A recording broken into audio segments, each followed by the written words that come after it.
آج جو میں آپ کو واقعہ سنانے جا رہا ہوں، یہ واقعہ ہے رسول اللہ صلی اللہ علیہ وسلم سے عشق کا، کہ ایک عاشق کا اپنے رسول اللہ صلی اللہ علیہ وآلہ وسلم سے عشق کیسا ہو سکتا ہے۔ محبوب کائنات مصطفیٰ کریم صلی اللہ علیہ وآلہ وسلم کا ایک دیوانہ پروانہ مستانہ مدینہ منورہ حاضری کے لیے گیا، اور اس نے نیت کی کہ میں روزہ رسول صلی اللہ علیہ وآلہ وسلم کی جالیوں کے اندر سے اپنے پیارے آقا کریم صلی اللہ علیہ وآلہ وسلم کو دیکھنا ہے۔ رسول اللہ صلی اللہ علیہ وآلہ وسلم کی زیارت کروں گا۔ اس عاشق نے پکا ارادہ کر لیا۔ محبوب کائنات محمد مصطفیٰ صلی اللہ علیہ وآلہ وسلم کی بارگاہ اقدس میں سلام پیش کرنے کی غرض سے وہ عاشق رسول مسجد نبوی صلی اللہ علیہ وآلہ وسلم کے باب الاسلام سے داخل ہوتا ہے، اور با ادب طریقے سے چلتا چلتا روضہ رسول صلی اللہ علیہ وآلہ وسلم کی سنہری جالیوں کے سامنے پہنچتا ہے تو اس عاشق کے عشق نے جوش مارا، اور وہ روضہ رسول صلی اللہ علیہ وآلہ وسلم کی جالی مبارک کے پاس جانے لگا تو وہاں موجود شرطوں یعنی پولیس والوں نے منع کیا، لیکن اس کا عشق اور جنون سنبھل نہیں رہا تھا۔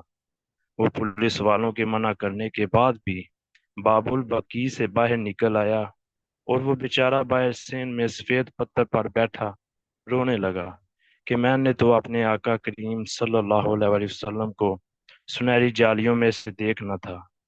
پھر کچھ دیر کے بعد وہ عاشق باہر سین سے اٹھا اور مسجد نبی شریف صلی اللہ علیہ وآلہ وسلم کے اندر چلا گیا، اور وہاں بھی بیٹھا بس روئے جا رہا تھا کہ میری قسمت میں اپنے محبوب کریم صلی اللہ علیہ وسلم کو نہ دیکھ سکا۔ اس کا پورا دن مسجد نبوی صلی اللہ علیہ وسلم میں روتے گزر گیا۔ رات ہوگی۔ ان دنوں نماز عشاء کے کچھ دیر کے بعد 10 بجے مسجد نبوی صلی اللہ علیہ وسلم کو بند کر دیتے تھے۔ پولیس والوں نے ساری مسجد نبوی شریف صلی اللہ علیہ وسلم کو چیک کی، کوئی آدمی اندر تو انہیں مسجد نبوی کے اندر تمام نظر نہ آیا، اور انہوں نے تمام دروازے بند کر دیے، لیکن وہ رسول اللہ صلی اللہ علیہ وسلم کا دیوانہ پروانہ کسی پولیس والے کو نظر ہی نہ آیا، اور وہ ریاض الجنہ میں بیٹھا متواتر روئے جا رہا تھا کہ اچانک نیند کی وجہ سے اس کی آنکھ لگ گئی۔ آنکھ بند ہوئی تو قسمت جاگ گئی کہ کیسے اس عاشق کو ملنے رسول اللہ صلی اللہ علیہ وآلہ وسلم آگے۔ پھر اپنے اس دیوانے پروانے کو اٹھایا، حال پوچھا، تو دیوانہ رسول اللہ صلی اللہ علیہ وسلم کو دیکھ کر روئے جا رہا تھا کہ میں نے آپ صلی اللہ علیہ وسلم کی زیارت کے لیے جالیوں کے پاس گیا تھا، پولیس والوں نے مجھے باہر بھگا دیا۔ رسول اللہ صلی اللہ علیہ وسلم نے فرمایا کہ اب مجھے خوب دیکھ لو، میں خود تیرے پاس تیرے سامنے ہوں۔ وہاں ایسے ملاقات نہیں ہو سکتی تھی۔ میں نے ہی ان پولیس والوں کو فرمایا تھا کہ تم کو باہر بھیج دیں۔ اب دیکھو، سب کو مسجد نبوی شریف صلی اللہ علیہ وسلم سے باہر نکال کر تم کو رکھ لیا۔ ساری رات میرے پاس رہو، دل بھر کے زیارت کرو، اب رو نہیں کیونکہ میں تمہارے پاس ہوں۔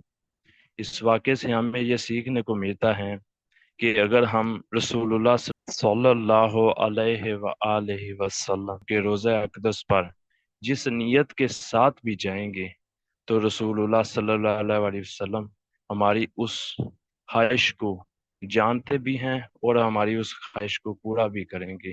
بس انسان کا کامل یقین ہونا چاہیے۔